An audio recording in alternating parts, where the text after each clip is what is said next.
Hi, Kate. Let me see here. Let me unmute her. Unmute audio. There we go. Kate, can you hear me? Yes, I can. Hey, how are you doing? Good, how are you? Good, your video. We don't have your video. Oh, how do I do it?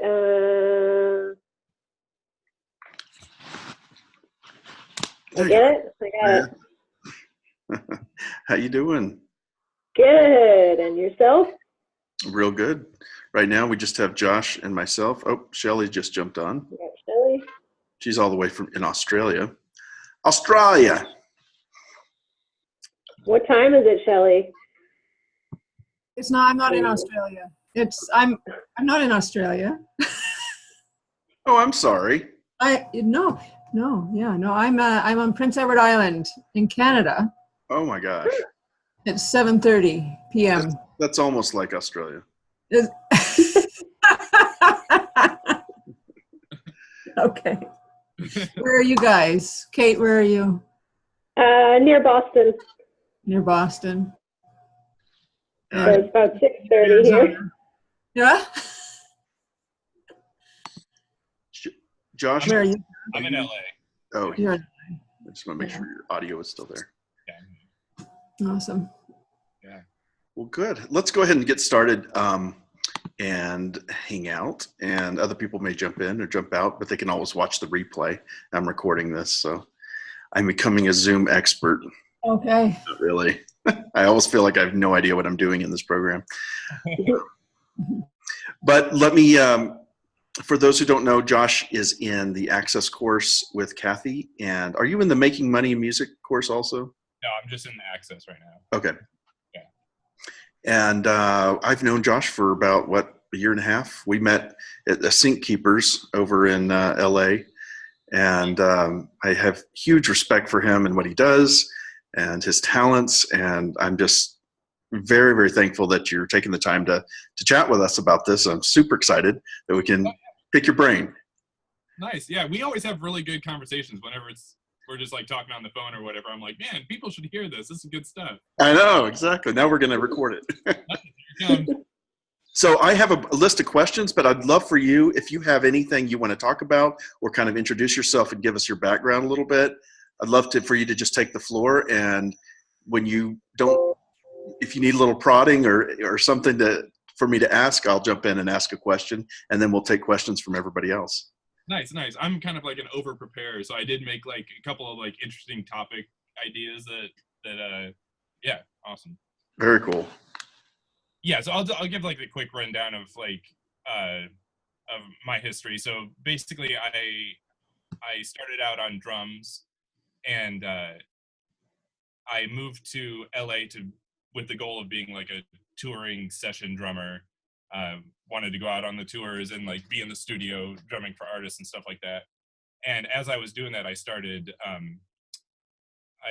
writing with the artists that I was playing drums for. I'd always been a songwriter, and I just realized that, and then I was also like in bands, like, you know, as a band member, and I realized that after a while, like those bands would break up and all those songs that we wrote, like nothing would ever happen, you know, like it would just like dissolve. And I was like, man, that's like a year's worth of investment wasted. And then the artists that I would write for, like, or write with, sometimes those songs wouldn't make it on the album, or they would just kind of get forgotten about or whatever. And I was like, man, those songs, you know, those could really do something. And so that's what got me thinking about licensing. Is like, man, even if the band wasn't there, I could still take those songs that we worked on and they could be used somewhere.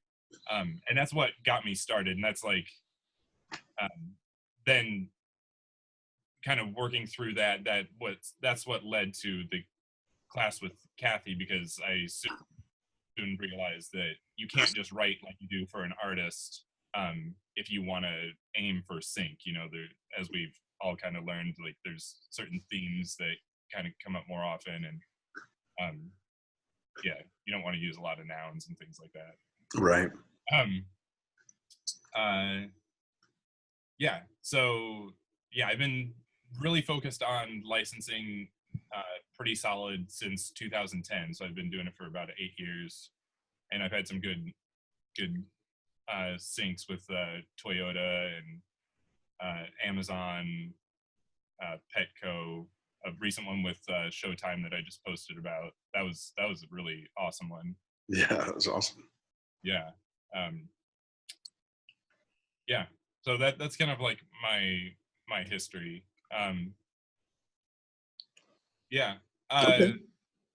Yeah. So I'll just maybe talk about like a couple of things that you had said that maybe just be thinking about like 2 or 3 things that helped in like with my production and stuff like that, since this is a production course. Yes.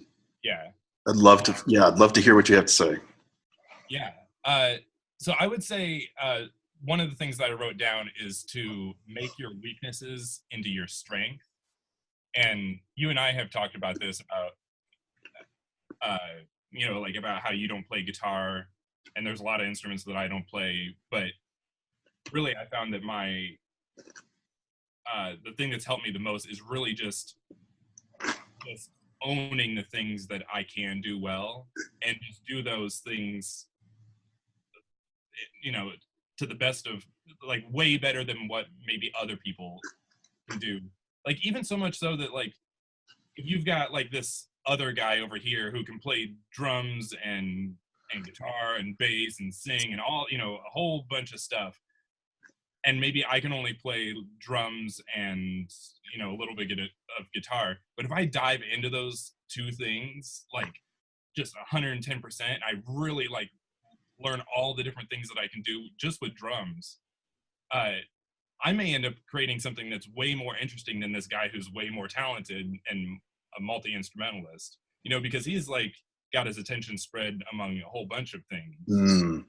And that's kind of like, if you listen to my tracks, like percussion is like a big part of it. I have a passion for it. I'm really into just discovering new sounds and things like that. There's an interesting actually kind of story. I grew up in Indiana, and I decided to go to college for web design. And that was gonna be my backup plan. And so I was in there,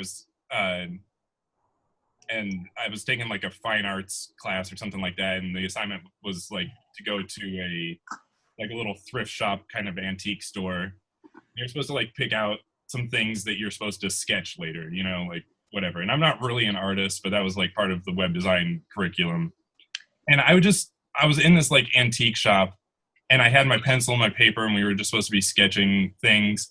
And I found myself just like with my pencil, just going around and just like hitting things and just hearing what they sounded like instead of drawing them. And I came across, there's something inside this. I came across this little thing. So it's like a little teacup kind of looking thing. I actually don't know what it is. It says Sheraton Hotel on the bottom, so maybe it was like a little creamer cup or something. As soon as I hit it, it's got like the coolest. It's got like the coolest like little pure sound, and I swear I was like in the middle of this thing, and as soon as I hit this, I was like, "Oh my god, this sounds amazing!" And I was like taking it around to all my other classmates. I was like, "Do you guys hear this?" And nobody cared. They didn't think it was very interesting to draw either, and they were just looking at it. They were like, I didn't see the interest, and like right there, I just knew like I wasn't going to be finishing that program. And, I mean, I did. I finished that semester, but I made plans to move to LA, and because I figured like I could do web design when I'm 80 years old or whatever. But once you hit like 25, you only get like uglier after that, and so people don't want to. Oh, thanks.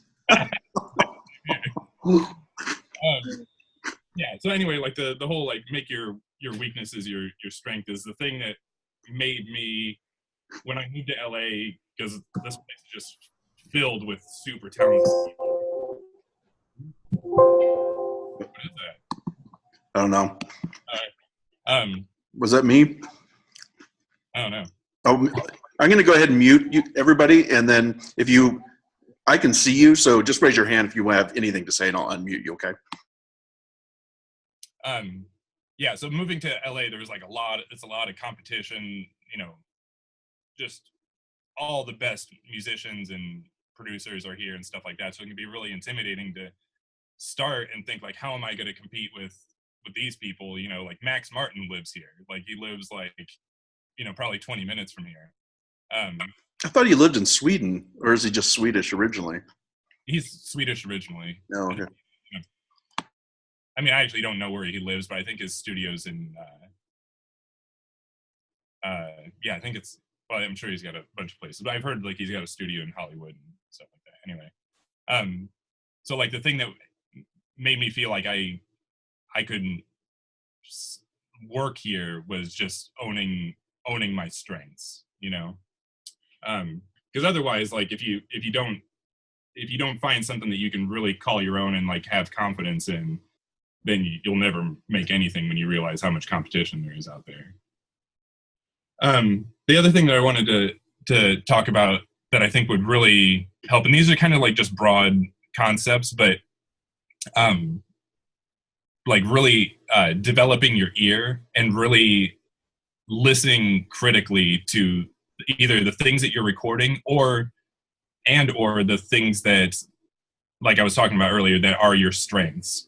Like for instance, like with drums, which are my strength, I would spend just like an hour with like one cymbal, and just learn that one cymbal and all the different sounds that I could get out of it, and not really like try to like make any music, but just really just learn as much as I could about it.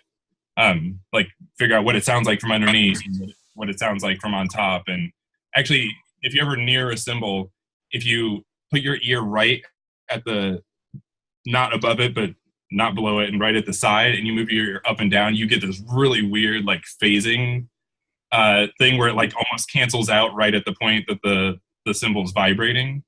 Fascinating. Yeah, and there's a bunch of different things, but the same thing like with guitar, anything, like there's so many different sounds that you can get out of things that you wouldn't expect. So let me ask you, I guess the natural question is, what things did you really focus on? What were your identified items that you knew that you wanted to just become a master at? I think percussion, just in general, like I wanted to, like an area that's weak for me is like electronic sounds. Like I've got a MIDI keyboard, and I've got like a bunch of synths and stuff like, or soft synths and stuff like that. But I don't really, I don't know them. Like I don't really understand what like all the filters and the LFOs and stuff like that. like really like, there's people that can just take a sine wave and just like create their own synth sounds out of that. Like they know how to do those things. Yeah. So like a thing for me was like, how can I take my acoustic drums back there and turn them into electronic sounds? Like what could I do to do that? And there's like for instance, like if you take a splash cymbal, I don't know if you're a drummer, so if you take a splash cymbal and you put it on top of a snare, you get this like, it totally changes it and makes it into like an electronic snare sound. Didn't know that. Yeah. I don't know if it's going to blow out your speakers, but I'll do it for you. All right, yeah, I'll do. So you take...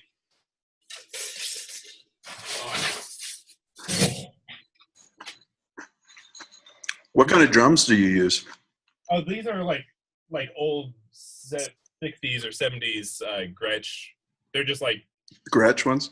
Yeah, I mean, they sound fantastic, but I got them for a tour where I didn't want to take like a really nice set of like kind of custom drums out, but I still wanted them to sound good. So yeah. I decided to go with like an old set because I had always wanted like a cool vintage set. But these ones have extra holes drilled in them where people like took off the mounts and did things that basically value them, but they don't make them sound any worse. So I got them for a good price. Nice. Yeah, very cool. So anyway, yeah, if you take like a little splash cymbal, like one of the, little splash cymbal, and you just put it on a snare drum. So here, if you just hit the snare drum, it sounds like. Uh-oh. Snare. Yeah, so you actually hit the cymbal on the snare, and it creates like when you record it, it sounds like an electronic hand clap. How awesome is that? I've never seen somebody do that. Yeah, so if you play it, just as a beat, you can get like acoustic sounding kick drum and hi-hats, and then every time you hit your snare, it sounds like an electronic hand clap, and you're not having to like program it in. For somebody like me who like spent years like learning drums and how to play, sometimes it's frustrating for me to have to like just program each and every hit out. You know what I mean? I'd rather just like play the beat because I know I can do it. Amazing. Yeah. Kate is going to do that tomorrow, right? Yeah. You play drums?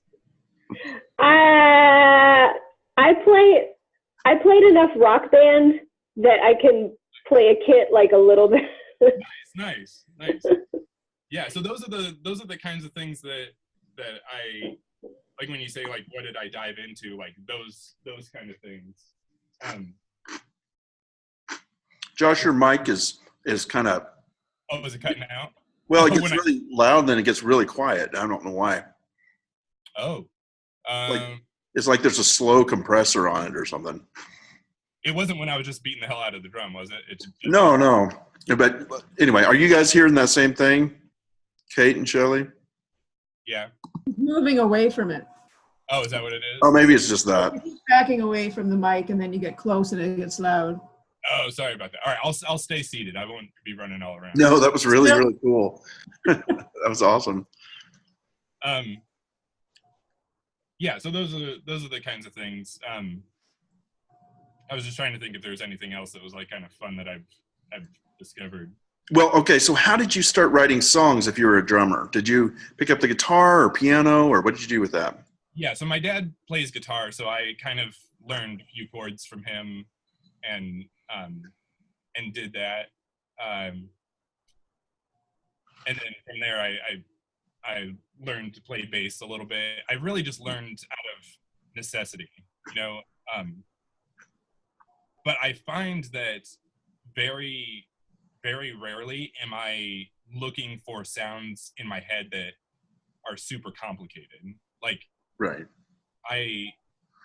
I'm actually really am interested in just layering simple parts, which I'm sure you've discussed in the production thing. Like, if you start layering complicated things and things just get really messy, it's much cleaner to layer simple. I actually was doing that today. I had working on a song, and I thought it would fill the song up more by having more acoustic guitars. So I had like 4 acoustic guitars and then a ukulele, and it just did not sound good. Yeah. I stripped it all the way back to just 1 guitar and 1 ukulele, and it sounds way better. And I just kind of finessed the sonic quality of those to make it thicker a little bit. And it's amazing how simple is usually better. But go on. Yeah, absolutely. But on the flip side of that, I think a couple people have posted about that podcast Song Exploder, right? There's have you guys seen that? No.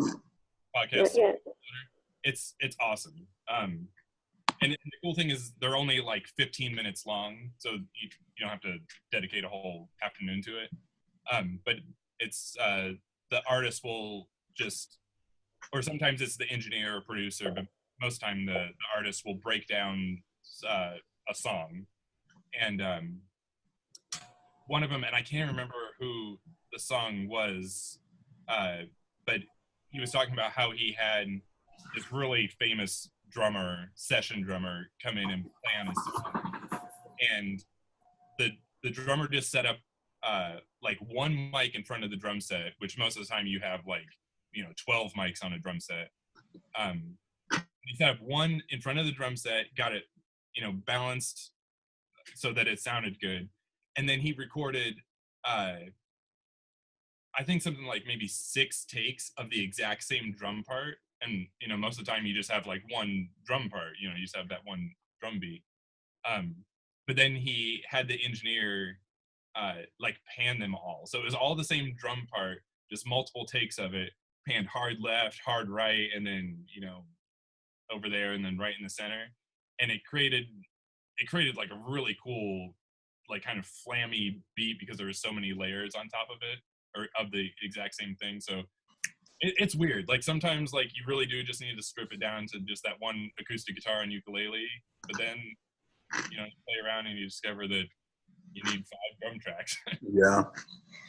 Yeah. That's cool. Yeah. So are you, what is your main focus right now as a producer? Or I should say even more general than that. Are you trying to focus on writing, or do you want to stick with producing, or are you doing both, or what is your end goal for the I don't know, the next 5 years? I would say that generally I don't produce artists like I really am sync focused. So I produce with that interest. You know, right now I actually am producing an artist who's on The Voice. I'm producing some of her songs, but I've been working with her for a long while. But generally, I'm interested in songwriting and producing those songs that I think are going to be great for sync and licensing. Like, I like having those kind of restrictions instead of, because I find like when you produce for an artist, like you can do whatever, you know, it's like whatever is they have an interest in or will tolerate, like you can present those ideas. But with sync, like you're kind of aiming for these specific guidelines, and it's interesting to it's a fun challenge for me to be creative within those guidelines. Absolutely.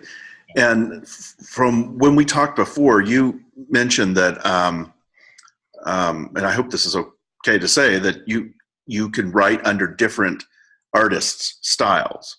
Can you talk a little bit about that? Yeah, that's how my company 3 Theory Music kind of came about, is that so music supervisors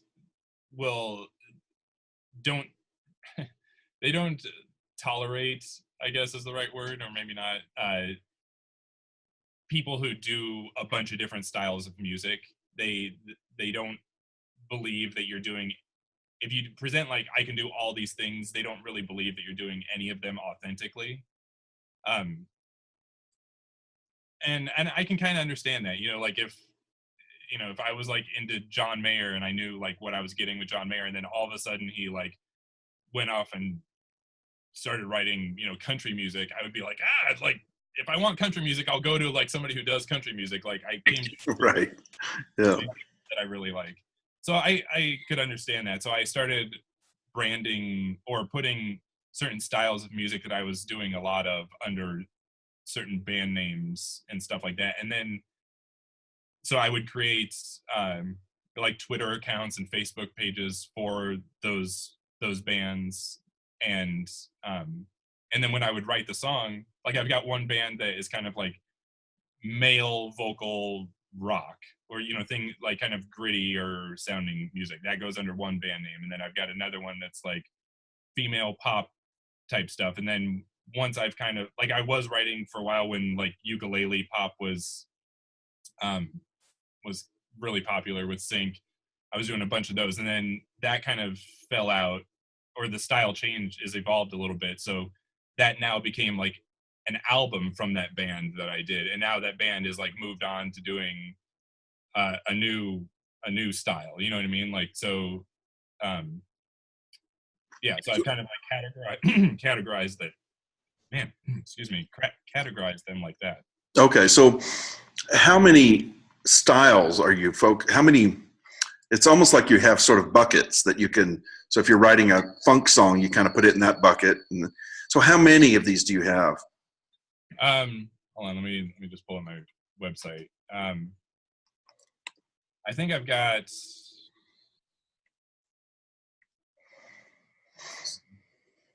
I think I've got like 12. 12.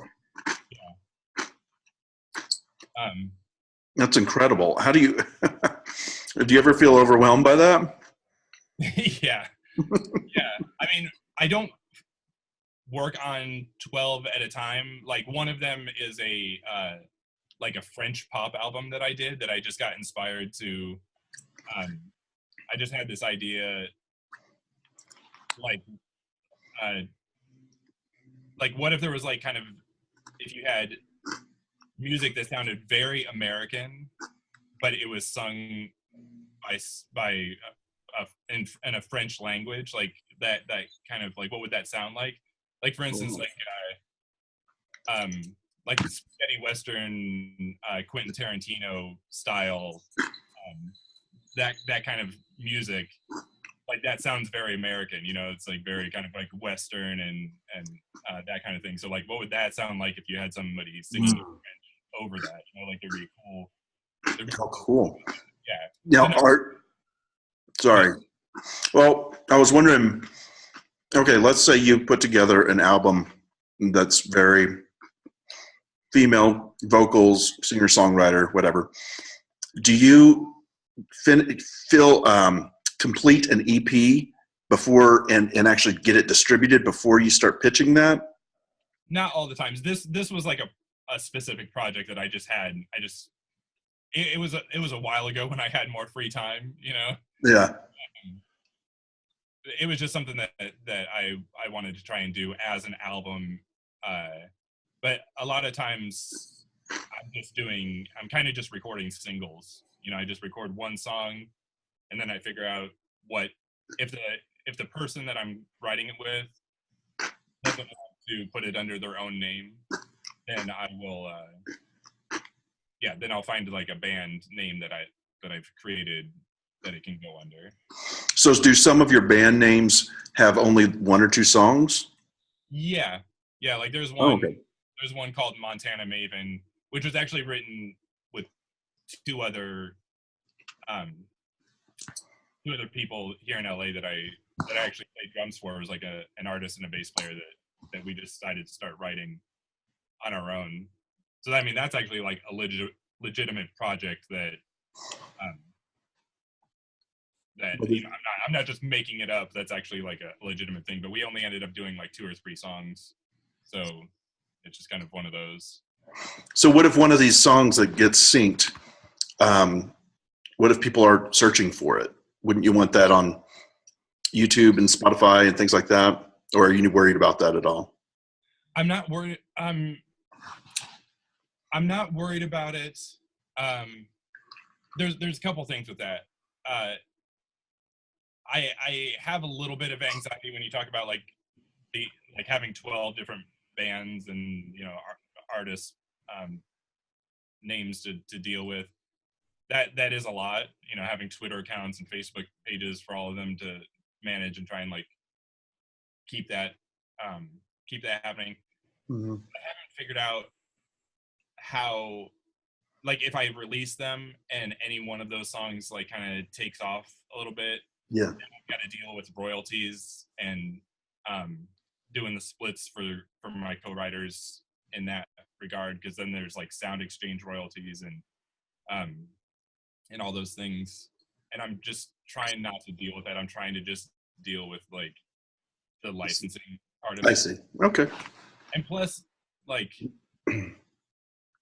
some of these songs have been written with artists who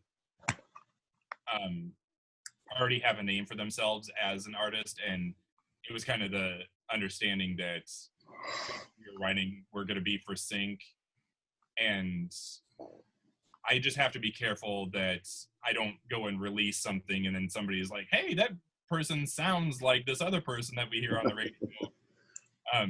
What's going on there? And then all of a sudden, I can get in trouble from their record label because I'm releasing their artist material when it's really not.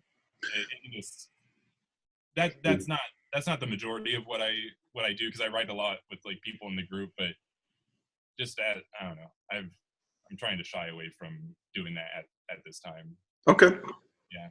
And I've heard like from other people that have had syncs, that they've gotten advice saying like not to release it until after you get a sync, until like something's happening with it. And I don't know what the reasoning is behind that, but that's kind of what I've done is we feel there's something happening, and then I will release that song as a single so that people can find it, and then maybe some Spotify plays would come from it. Very cool. Well, let's see if anybody has a question right now. Kate, Shelley, and we have Emma now. Oh, nice. Does anybody have Emma? We can't see you. I'll unmute you though if you have a question. I'll unmute everybody.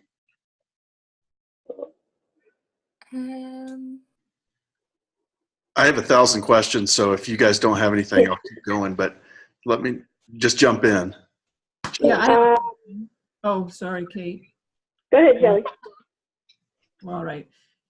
Josh, when you started, so you made your decision, you're like, I'm going to play drums, I'm going to be a musician, I'm going to move to LA. Screw websites. Right. I can relate to that, by the way. Nice. So at what point did you start producing, and how did you move into producing? Like, there's a big difference between being a musician and playing drums really well, and then being a songwriter and then producing, right? Right. And it really kind of happened organically, but with a little bit of foresight of knowing where I wanted to end up. I knew that basically what happened is I moved out here to be the touring drummer, and I went on a couple of tours, did some international tours and stuff like that. And I just realized that I really didn't like it as much as I thought I would. Just a lot of sitting in airports, a lot of like traveling and not getting anything done. It would just be like 8 hours of traveling, and then you do like a 45-minute show, and then you do like another 8 hours like the next day or whatever. And anyway, I just realized I was much happier when I got home and I could spend like those 8 hours like in the studio being productive. So I knew that I was going to be phasing out of that. So what I would do is in between my tours and gigs and stuff like that, I would just spend as much time building my catalog as I could. Yeah. And then from that, the producing kind of came. I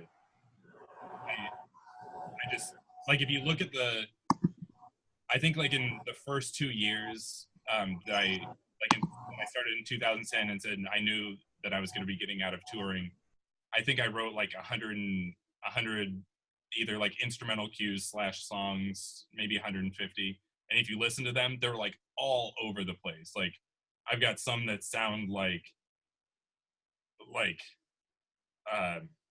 carousel music.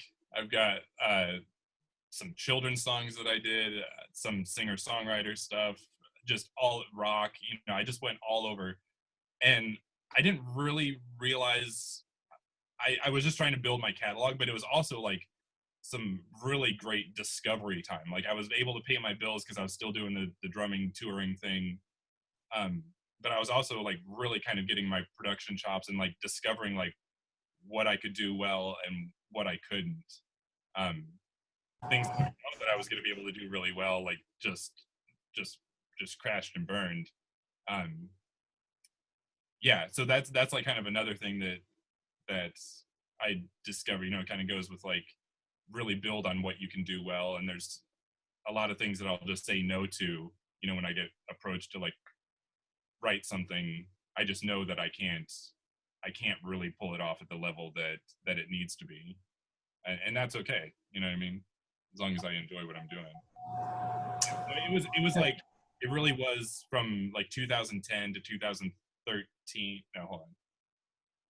I think I took my last drumming gig like maybe in 2015, but I really started slowing it down in 2013. So it was like over a 5-year period that I phased out one career path and moved into another. Yeah, so it took a while, but I knew that's the direction that I wanted to go, and I spent a lot of hours building in my catalog, and then pitching those out to different places and learning how sync works and stuff like that. Does that answer your question? It does, and it sounds to me, am I correct in understanding that as you were building your catalog, you were producing all your own tracks at the same time? Yeah. And that is something that I didn't share. I had actually bought my first Pro Tools recording rig in 2001. So like 9 years before I decided I was going to stop being the touring drummer thing. So I have been recording myself and songwriting. I've been songwriting since I was 16-ish, maybe as long as I've been playing drums. And then I started getting into recording myself maybe when I was like 20 or something like that. So I've been doing it for a while. And that just came from going into studios, recording the songs that I had written, and just being frustrated that either it wasn't recorded the way that I had hoped, or really it came down to just being like, oh, I just wish that like I had done whatever in the bridge here.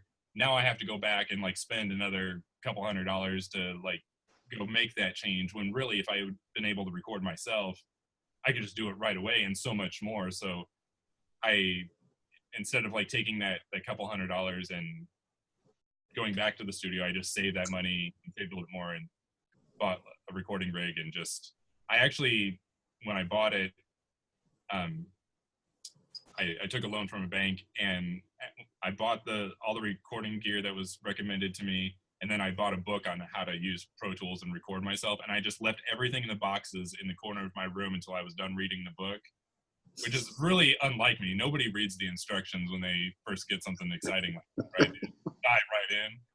But for some reason, I was like very like serious. Like I read the entire book, and even when I didn't understand what I was reading, it really helped me. Like when I first plugged in the computer and got the software up and running, I was like, oh, like this kind of is what they were talking about in that book. And it still took a little while, but I think if I hadn't done it that way, Pro Tools is such like it's got such a steep learning curve. I mean, really any of them, like I know that you use Ableton, and I've tried to do that, and it's like, I can't record in that. Really? Yeah. And I even wanted to learn it because like it's a really powerful tool for running tracks when you're playing live shows. Like there's a lot of really, I think it was designed originally for that. yeah. So I really wanted to learn it to be able to run tracks for the tours that I was on. But man, it was like, anyway, my point is like they all have like steep learning curves. So yeah, they do. Yeah. I don't know. I kind of rambled for a minute, but Very cool. We got Jeb now on the line. Jeb, do you want to say hi? I'm going to unmute you. Oh, I unmuted and he muted. Oh, can you hear me now? Yeah, what's up, man? Hey, man. How you guys doing? Sorry, I almost missed this. I'm actually I'm on a business trip in Chicago in a hotel room, and I was about to leave to go see the Cubs game, and I realized, wait a second, I got to talk here. So I can actually probably do this from the Cubs stands, you know, with the fans around me. nice. But yeah, sorry I'm late, guys. Did you have any questions or you just want to listen in? Let me just listen in for a little bit. You bet. Thanks, man. I'll keep you on mute. Just unmute yourself when you want to. Thanks, Ian. Yeah. One other thing I wanted to just kind of talk about for a second is the importance of tension and release when you're recording or producing. That's something that I run into a lot in the co-writes that I do, where sometimes like people will have like really wordy verses and then really wordy pre-choruses and then really wordy choruses and stuff like that. And I think that's just been like a producing philosophy of mine, is like making sure that you're listening to all the elements and figuring out whether they fit into the tension category or the release category. Like the long notes of a melody is going to be a release, and if something's like really choppy and rhythmic, that's going to create a bit of tension. And making sure that you don't have too much tension elements in a row before you give the listener a little bit of release. And you can hear that a lot, like Katy Perry's stuff is really, really obvious the way that she does it, but it's amazing when you listen for tension and release in in hit songs, it's almost like a formula, but people don't talk about it enough. I feel like I never hear anybody talk about it. That's so good. That's such a great point. Do you find that with it, using that same concept, how does that apply to the producing? Really the same way. Like I don't know, like maybe if like just going back to drums, if you have like your kick and snare, I don't know, I'll just play it here. If you have your kick and snare, if you're just going like boom ta, right? Like that's just kind of like your pulse. Okay. It doesn't really have to fit into a tension or release anything. But the hi-hats or shaker or whatever that you do, you could have something that's very busy over that, like a da-da-da-da-da-da-da-da-da-da-da, and that's going to create some tension. And maybe in your next section, you want to just go to something that's not so choppy. You just want to just play something that's right with that kick and snare, just and like kind of things. Or maybe not have anything at all and just break it down to just that kick and snare again. You know what I mean? And I think about that like sometimes I will just play kick and snare for an entire song and just bring in like tambourines or shakers. And I think about like how those things are creating tension and release. Like I don't want to have just like the shaker just going through the entire thing. I want it to maybe just come in for those choruses. And it's not just to like, a lot of people think like, oh, I'm just going to do those things in the choruses because that'll help lift the dynamics of the chorus. And yeah, it does. But I also try to think like, how is that moving the music along? Like, is it releasing that section, or is it like building the tension in an exciting way? That's just like a different, like I said, I don't hear people talk about it, but I think it's important. Very much. Yeah. It's amazing how much producing, I mean, this class is all about producing, but how producing affects your songwriting. And if people that don't have any production knowledge and they're just songwriting kind of in a vacuum, I think are a real disadvantage because they're not thinking ahead, and they're not, a lot of times the production, and this is one of the things I try to teach in the class, is the production elements is part of the songwriting, whether it's a little hook or do you want to talk on that a little bit about how producing is sort of songwriting? Yeah. And I find that, I'll write, there's some people that are really quick on their laptop and the recording software, and they can like use that as a songwriting tool. I'm not really as quick, and I prefer to just write with, a notepad and an acoustic guitar or keyboard or something like that, and just like sit with my person on the couch and just do it organically like that. But as I'm doing that, I'm always thinking about like where can this go when it comes time to produce it out. Mm-hmm. And if I don't have an idea for where this is going to go, then I will bring that up to my co-writer and be like, look, this pre-chorus thing that sounds really great on an acoustic, I don't see a vision on how this is going. How do we get from that verse to this pre-chorus that sounds so cool? Like, and maybe they have the vision for it and they can communicate that to me, but I'm always thinking like, just because it sounds cool here doesn't mean that we're going to be able to to produce this thing out. You know what I mean? Like, absolutely. Yeah. Let's talk about equipment. Yeah. You're a lot more analog than I am. I do a lot more like virtual instruments, and I actually went a whole summer one time learning synthesizers and just studying, envelopes and LFOs and all those kinds of things. So part of this class has a whole section of me just like communicating that knowledge to anybody that wants to learn that. But I know that a lot of guys and girls don't really care that much about synthesizers. I kind of geeked out on, there's Oz just got in. Oz is an amazing synthesizer player. Yeah. But tell me a little bit about your experience using virtual instruments, or just analog versus digital, synthetic 808s versus, real kick drum, that kind of stuff. Yeah. it's weird, like, and I've been thinking about this a lot because I've wanted to get into synths and like understand like where to go for certain sounds when I'm trying to achieve those sounds, you know, like what synths, like what eras, what models, like what makers of like what did Moog do that really well, you know, I don't know, just Sure. like really, just like how guitar players can be like, oh, I need to use a Strat for this one versus a Les Paul, like because they know like what those guitars can do. Right. But the thing is like I've tried learning about them, but it doesn't click.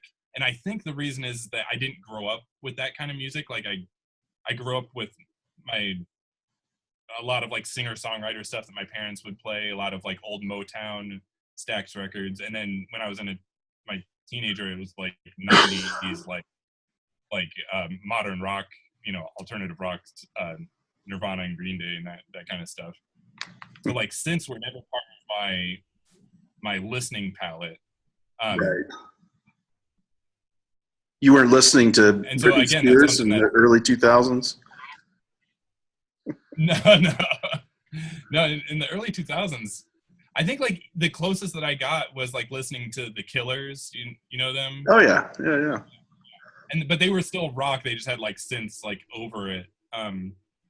Yeah, I don't know, but I think that goes back to like just doing what you know well, instead of like trying. What am I trying to say? Like, instead of being a jack of all trades. Yeah, instead of being a jack of all trades, and kind of like what I was talking about earlier, like when it comes time to like program those electronic drums, I could, and I've tried like pulling the 808s and like creating a beat, but it just doesn't click with me. And I never feel like, even if like somebody else did the exact same thing, like they would probably think what they did was awesome. But for me, when I do it, I'm like, this just doesn't sound like the beats that I hear in my head. And I think maybe it's because I grew up like playing acoustic drums. So in order for me to feel confident about it, I need to throw that splash cymbal on the snare and maybe create the sound myself, you know, right. Like, yeah, I don't know. It's just part of the. So what do you use along with your analog drums? What do you do with your computer? Or do you have any virtual instruments? Oh, no. Yeah, I use virtual instruments all the time. I actually tend to use a lot of samples. I do have like the Native Instruments Ultimate, whatever, 11. Complete or something? Yeah, the Complete, yeah. And so I'll use stuff in there, but I tend to use that to layer in with other maybe more organic instruments. Sure. I think it's just like an insecurity thing of like me just not knowing what the cool synths are. Kind of like, you remember that what was it, Owl City? Do you remember? Or like even like Postal Service. Do you know Postal Service a little bit? Some of the drums and the synths on that sound like they could be kind of cheesy if they were used in the wrong context, but there's something about the way that they've layered those that sounds really cool and lo-fi in a way. And I just don't have that confidence to be able to use those and be like, yeah, this is cool because it is. I don't know. I have to get my confidence from something else that I know. Totally. Yeah. Jeb has a question here. Let me unmute you. Go ahead. Hey guys. Yeah. I just had a question when you guys were talking about when you're but sort of the fine line between production and writing. I just outsourced a producer in the French West Indies of all places to work on a track for me, and I sent him some basic stems, and he sort of fleshed it out, and he added a bunch of counter melodies, and he even added he arranged a little section with different chords Just kind of, he kind of embellished it. Do you think we need to have a discussion about writing credit on his part? My take on that is,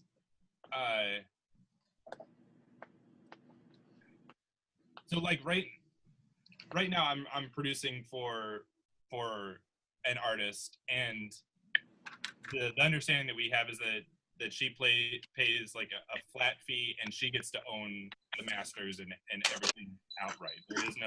Hey Josh, real quick, sorry to interrupt. Do you have an input volume? Your voice, for some reason, is the only one that's really, really quiet. Hold on, let me. Are you guys hearing the same thing I am? Yeah. Sorry, man. Yeah, no worries. We'll get this right. So here. Oh, it was automatically adjusting. That's why it's kind of in and out. Okay, thank you. Yeah. Is this better? Much better. Awesome. Sorry about that, guys. Yeah, so where was it? Oh, yeah. So the understanding is that like I just produce for the flat fee, and anything that I do is just part of that service. Yeah, so I think it really, like if I was going to change chords on that artist's song, I would just consider it part of the producing fee. Yeah, so I think it really just depends what the conversation was like when you guys started working together. Yeah. Can I piggyback on the conversation? Yes. That's a great question that you're asking there. So I'm sorry I'm a little late, guys. First of all, I really apologize. It sounds really awesome what you guys are talking about, and of course I have a high interest in all of that stuff. So when it comes to your creativity on that particular track that you're writing, yeah. So I'm assuming that you're writing creatively. You're not just pushing buttons. The person said, "Hey, I want a synth, and I want it to go bam, bam, bam, bam," and then you just make something that sounds like bam, bam, bam, bam, and then you call it a day, right? Because I do that all the time. If someone wants to come in and sit next to me and say, "Okay, I really want a bass sound that goes doo, doo, doo, doo, doo," then I find something that sounds like what they're asking for, and then I put it in there, and that's just a work for hire. But if I'm being like creative with something, and I'm like, they give me something that sounds like screaming cats, and then I turn that into like amazing something or other. Are you saying that you don't want to be a part of that after it's all done? I'm saying here's what I'm saying. I'm saying like I won't work with the screaming cat people. So like going back to the artist that I'm working with, like I listen to the songs that she's got, and yeah, I know that the songs are solid, and I know that her arrangement is solid, and really all I'm doing is what she's so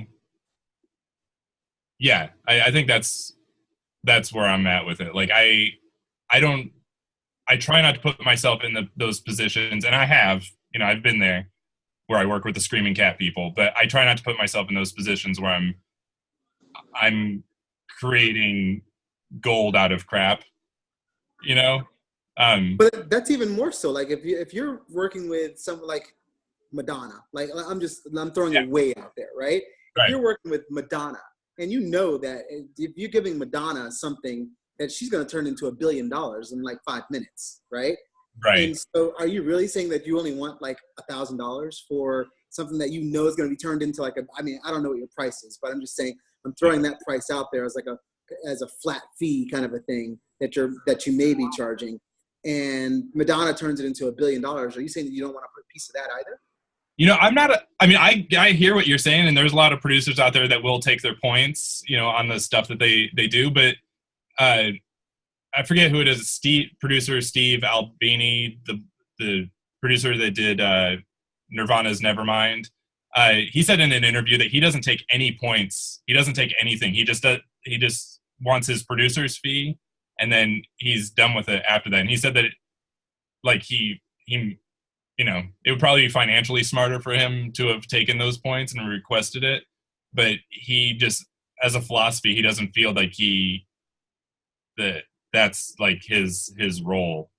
And maybe once I if that's what I was aiming for, like I said in the beginning of this, like I'm not really aiming to be a producer for artists. I'm much more interested in writing for and producing for sync.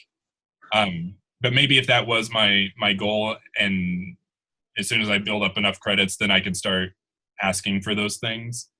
But the other thing really quick that I found is that a lot of these artists, like if they're independent and there's not a label or publisher handling the money and the accounting for it, it's like it's a whole hassle, like trying to go back to that artist 3 years later and be like, hey, I've noticed in that those Spotify streams are, you know, at 10,000 right now. Can I have my $30? You know, or whatever it is.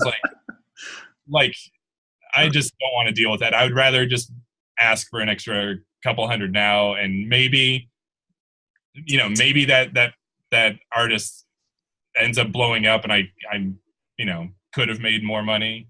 But for the most part, it's kind of a lottery that I'd rather, yeah. I have something to say on that real quick.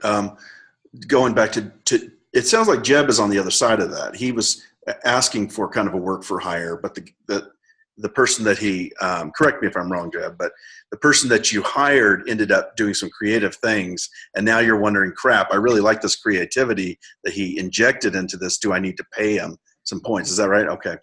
I think, in my opinion, if it influenced the song and the writing, I think you should.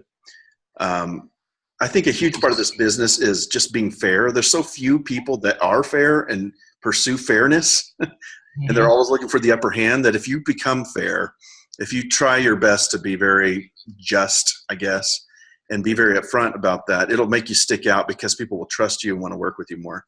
Also, the other thing about that, what was I going to say? Oh, oftentimes I will, when I do a work for hire, I say in my form, I say, listen, this is all I'm wanting. If you end up accidentally making some creative decisions,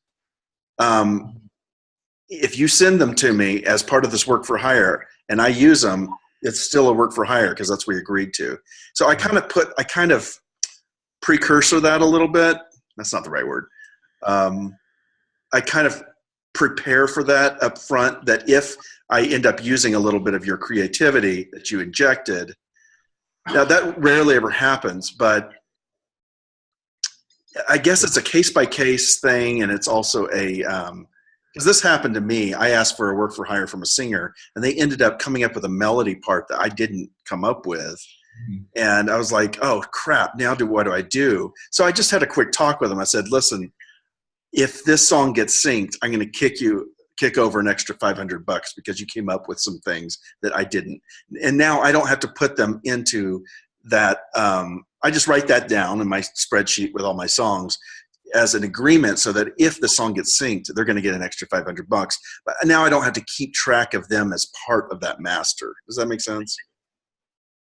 That's just a solution I came up with. You know, everything's a case-by-case basis, but I don't want to have to keep tracking down people when I sell a song. To me, I'm with Josh on that. I don't want the headache of giving somebody their $12 at the end of the year. That's just a pain in my butt. That's the other thing, like what you were talking about. I try to, for better or worse, I try to keep everything as black and white as I can. Because when you start, like what you were just saying, like if Jeb's producer added something, I'm totally on board with like be fair, you know, treat others the way you want to be treated if the roles were reversed. But on the flip side, like when things like just for example, like you could be like, oh, you know, he added these chords, I want to be fair and give him 20% of the song, and then they keeps working on it, and then like there's that expectation now from your producer, and maybe they're a good person, they won't do this, but they'll be like, oh, if I keep adding things that are new and different, I get more parts of the song, you know? And like they could really take advantage of that generosity. And so in my opinion, I like to just keep everything very black and white. I'll do whatever I think can make this song better, and I get the agreed amount agreed amount that, you know, my Awesome. producer's fee. Yeah. I don't know. I can definitely see all the sides of this and how I could get burned down the road, you know, if the song becomes a hit. But right now, I don't want the headache. So I want to move over into, unless somebody has a pressing question, I want to move over into the concept of, because it's been an hour. Are you okay right now? You said 4:30, didn't you? Yeah, I have to leave hard by 5, but I can go. Or sorry, yeah, in like 25 minutes. Oh, okay. Okay, cool. Well, definitely let me know. And thank you so much for doing this, by the way. Absolutely. So let's talk a little bit about understanding what is happening in sync Mm-hmm. and applying it to your production. That transfer of learning and then actually putting it in your stuff is, Right. I think, one of the biggest hangups for a lot of producers like me of trying to tune into what is current, what is the thing that's selling. And can you speak on that and tell us what you've learned on that?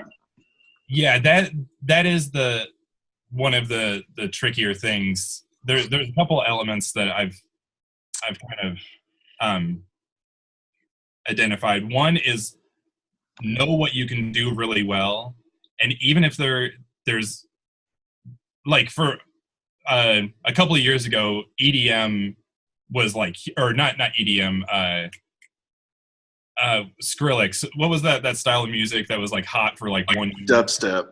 Yeah, dubstep, right? There is no way in hell. I have zero idea how they get some of those sounds. Like they're just like crazy. It's like avant-garde. It's just, and now like there's like sample packs that, you know, like they've like got it down so you can just be like, oh, here's my dubstep. But at the time, like I had no idea how they were getting those sounds. And it seemed like all the briefs, like everybody wanted some dubstep influence in their stuff. And for a minute there, I was like panicking, thinking like, oh, is this where this is going? Because I'm never going to be able to do this. But I just believed that like things ebb and flow, and they've you know, it lasted for like a year. So my point is like, just identify what you can do really well and tackle those things, and don't try to do things that, you know, you always want to be building your abilities, but really just focus on the things that you can do really well. And then like for me, like things with like some dirt or grit in them are things that I know that I can do really well. Like I'm really all about like putting distortion on my drums and like maybe getting those like bands like One Republic or Imagine Dragons. Like I can do those sounds really well.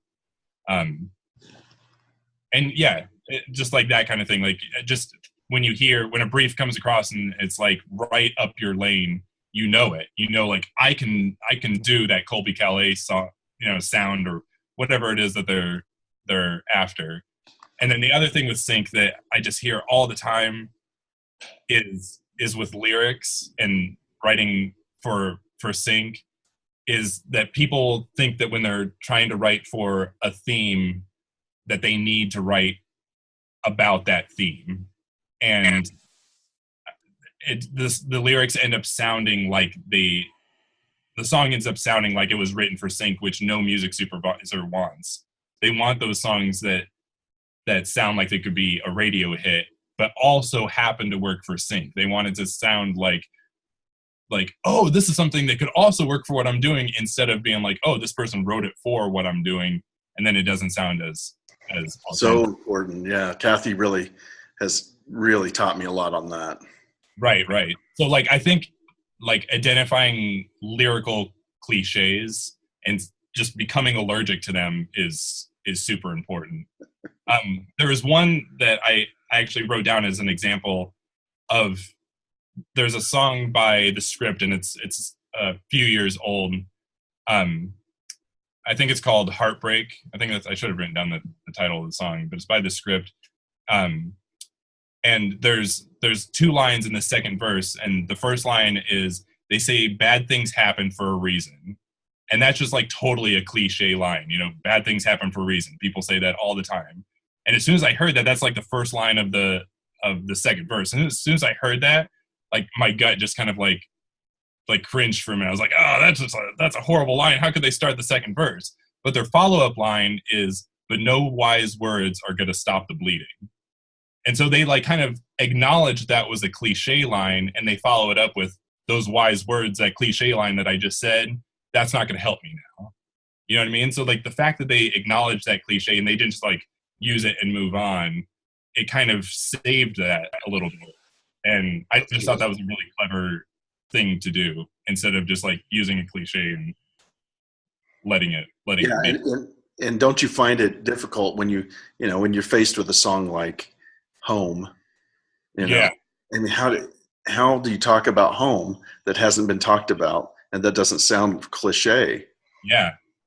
Yeah, absolutely. Because that's a topic that's been done all the time, and I think that's where, like, I've been listening to a lot of podcasts with actors, and because I feel like sometimes there's like a relationship between that and singers, because they're like trying to deliver this like emotional performance of the song, and like sometimes like singers like Adele, they say things like, man, she could sing the phone book and we would still get that emotional reaction from what Adele's singing. You know what I mean? Like, even though her lyrics are great too. But anyway, I've been listening to a lot of like interviews with actors, and they always talk about how in whatever scene they're doing, they always try to find like an honest reference point, something that's true to them that they can bring to that performance. Because if they can't relate to it in any way, then it's just bad acting. You know what I mean? And I feel like that relates to the lyrics that when we're writing for these themes for sync, if we aren't bringing like some honesty, some authenticity to it, like something real, then it's just going to come across as bad acting. It's going to come across as a bad song. So good. Yes. Preach it. I think, like, for instance, like theme, like, to be like specific, like, instead of just like writing about home and somebody coming home and stuff like that, like for me, like when I have to write about home, like up until my freshman year of high school, I was in a different school every year. My parents just moved a bunch. They weren't in the army or anything. They were just always moving. That just was. So like I've grown up with this sense of like not really feeling like any place is home, And so I've written like a couple of songs really exploring that for me, because that's like something that's honest for me, like searching for that place that feels like home. You know what I mean? And I feel like everybody's got those stories, whether you grew up in that one town your entire life, like, and that is no matter where you go, that's always home, no matter where you live, like everybody's got that thing to them that they've got like a definition of what. Or like a person that could be home to them. Absolutely. Yeah. So like, I feel like that's really important. And another thing, and this kind of applies to production as well as like writing lyrics or writing for themes, is don't be afraid to reuse those things. Like I've written about that topic of home for me, like 4 or 5 times now, at least, and I just find like different ways to approach it, new ways to kind of like dive into that for me and find new perspectives on it. And I think the same thing goes for songs, especially if anybody's out there writing instrumental cues. They just want to create like a library of instrumentals to license, because you can create a lot of instrumentals really quickly, and they only have to be like 1.5 minutes to 2 minutes. And you can create like a lot of like back end money. Like there might not be a lot of like upfront sync money, but I did that in the beginning when I was talking about like writing, carousel music or children's songs or like all these instrumental cues. I end up getting like, now after building that up for a while, I end up getting like $600 a month from ASCAP just in that back end money, because I did that, whatever it was, 6 years ago. Anyway, my point with that is that what I would do is I would create, or just kind of create a template of sounds that I thought were cool, and then I would create, instead of just using that for one song or one instrumental, I would create 10 based on those sounds, and really kind of like dive into them, and just see how many different ideas I could come up with using that palette of sounds. That's fascinating. I had some composers that I knew in LA. I was part of a little composer club for a while. Yeah. And then I realized that there was no money in it, and I left. But during that time, I thought it was fascinating. Some of the composers, when they start working on a project, like if it was a pirate theme, they would figure out all the instruments that were going to be used before they'd ever compose anything. Nice. And then they'd limit their entire score just with those instruments that they've picked. I love that. Give themselves that open door of, I can always throw in the synthesizer when I need it, or that drop there, or whatever. It's like, nope, you've picked the hurdy-gurdy or whatever it is. You've picked this bagpipe, and that's what you got to figure out how to make the score with. And I thought that was really fascinating, because that kind of limitation sometimes makes some great things. Absolutely. Ozzy, do you have a question? Sorry. Oops, I unmuted you. Go ahead and unmute yourself. Can you hear me now? Can you guys hear me? Yeah. Awesome. Okay. So that was great that you were talking about the lyrical themes. You mentioned home as an example, which is a great one. So let's just take that. Were you writing home as like a soft piece? Was it like emotional? Was it a ballad? Or were you, because everyone tells you pick up the pace, pick up the tempo, all the time. So my question is, are you staying like, is your genre specifically like that emotive type of piece, or are you picking pace? What's your style, and what do you find is working for you?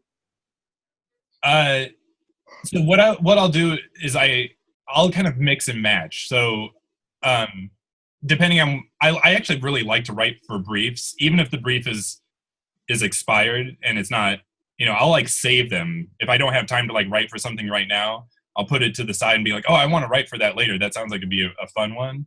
And so I'll have my lyrical theme reference, and then I'll have the reference of the style of song that I want to do. So for instance, like Philip Phillips' Home, his song called Home, that thing was like used all the time, especially like Olympics like 4 years ago or whatever it was. It was just all over the place. So I was like constantly trying to like write that kind of like Americana acoustic pop kind of thing, that kind of energy. So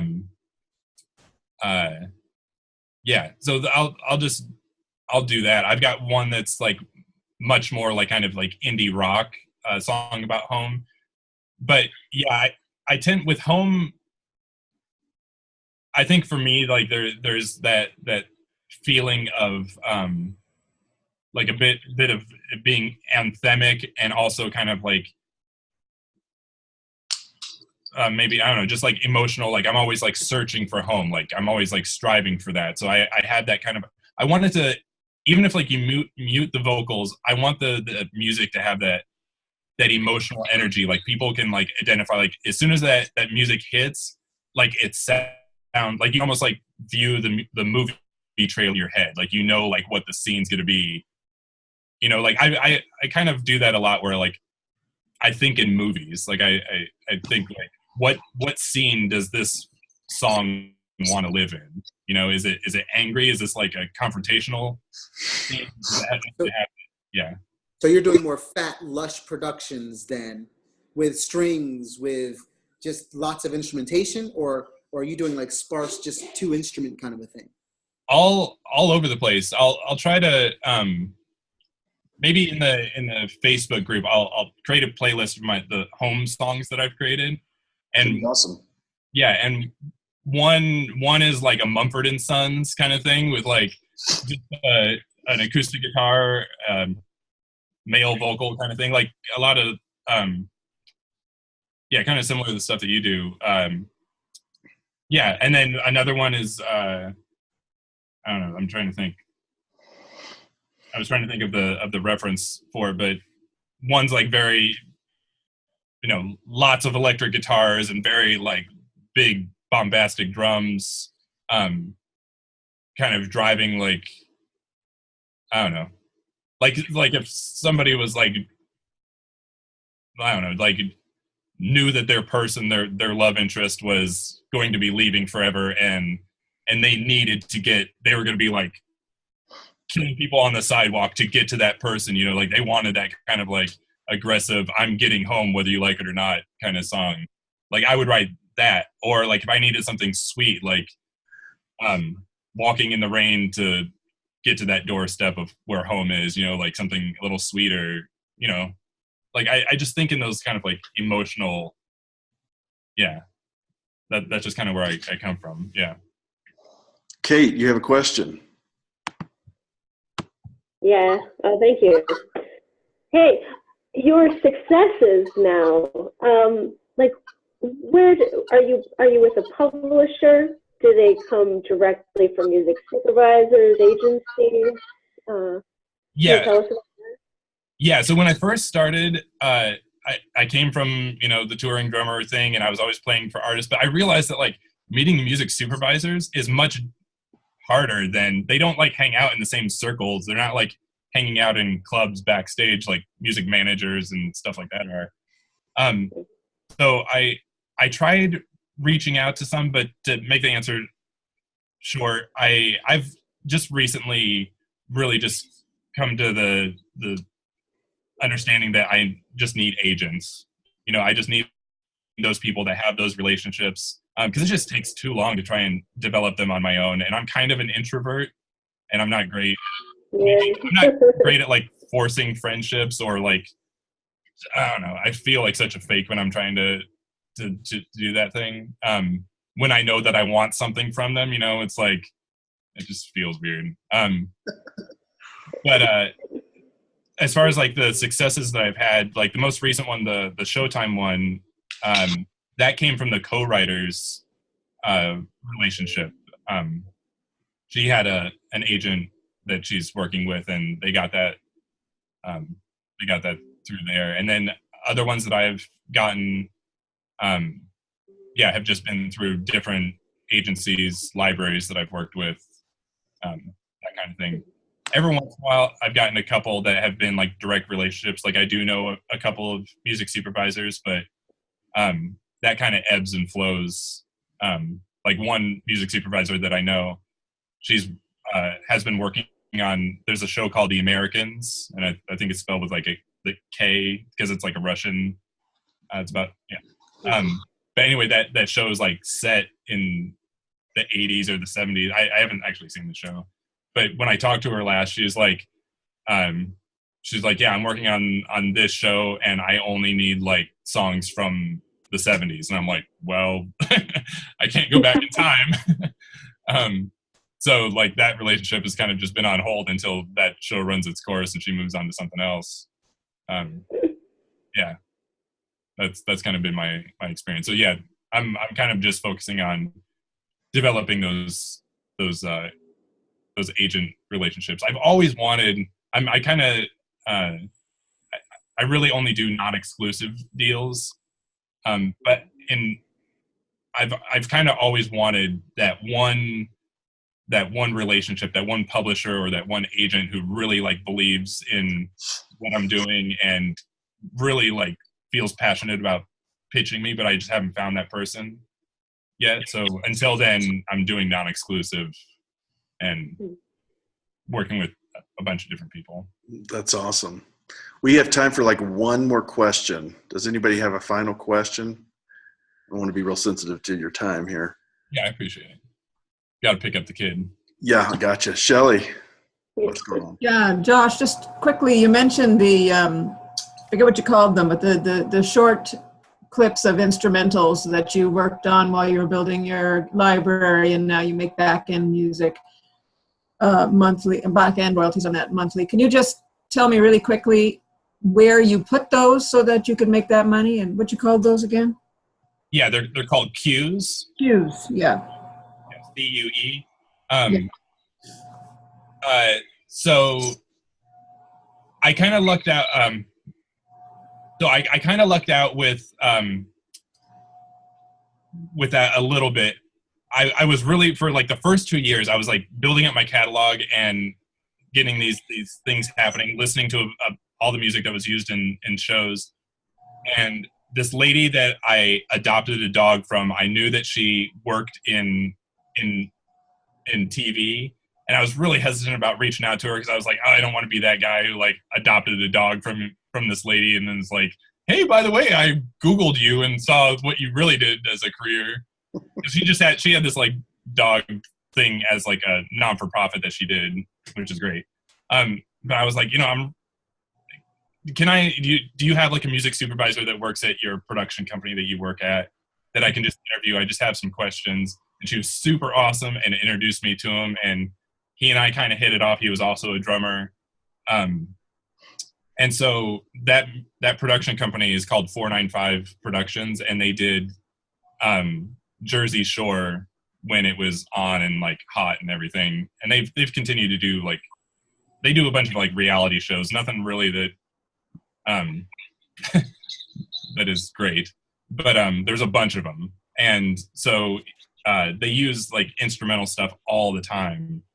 And so that's kind of how I got it. And the cool thing is, like, if you can find a production company that you can get in with, a lot of those production companies do lots of shows. Like if you Google 495 Productions and you look at all the TV shows they're currently doing, they've got like 15 shows or something like that are currently in the works. And yeah, and so like every new season they want a new batch of songs because they don't want to use the same music from last season. And yeah, and then those shows get syndicated and they get aired over and over. There's a lot of reruns and stuff like that. So the cool thing is, like, I got in with the music supervisor, which means that I got to keep both my writers and publishing share. Because most of the time when you try to go into those things through an agent or through a library, they keep the publisher's share and then you only get the writer's share, which is okay. I've done those too. So really what I would do is, if you're interested in doing that, is create a library of those instrumental cues, and then put them in as many places as you can. Don't be too precious about them. And eventually you'll find certain ones you'll be like, oh, this one library really it does really awesome at getting, music into all of these reality shows that are airing all the time. And then you kind of know that's where to go. And then you'll be like, oh, this one didn't really do that very well, but they seem to use my country stuff that I've got a handful of, and then you start to kind of learn where their strengths are, because they have strengths just like we do, Mm-hmm. They have their relationships. So, yeah, that's kind of what I did. Yeah. There's one, they're kind of changing a little bit, but the one company that I had some success with in that realm a little bit was a company called Audio Socket. Mm-hmm. Yeah. So they actually ended up getting me a song on a Toyota ad, and then Amazon, as well as lots of, web videos and stuff that doesn't pay as much, but still it's, it's money. And when you get it can help kind of supplement until you get those bigger, when Pepsi starts using your song, and then you can only need one of those per year, that's kind of what. Yeah. Josh, thank you so much for doing this, man. Yeah, absolutely. This is a lot of fun. Fantastic. Yeah. And I'm recording this, so I'll put it up. If I hopefully don't have any problems, I'll get it up on the YouTube link, and I'll share it in our class. It'll just be an unlisted link though. Awesome. But yeah, thank you. Yeah, if anybody has any other follow-up questions about anything, just when you post that video, just put it in the comments and tag me, and I'll try to clarify. Awesome. All right. Yeah. You guys have a great day. You have a wonderful evening, and go get your kid. All right. We'll do. Thank you. Bye-bye.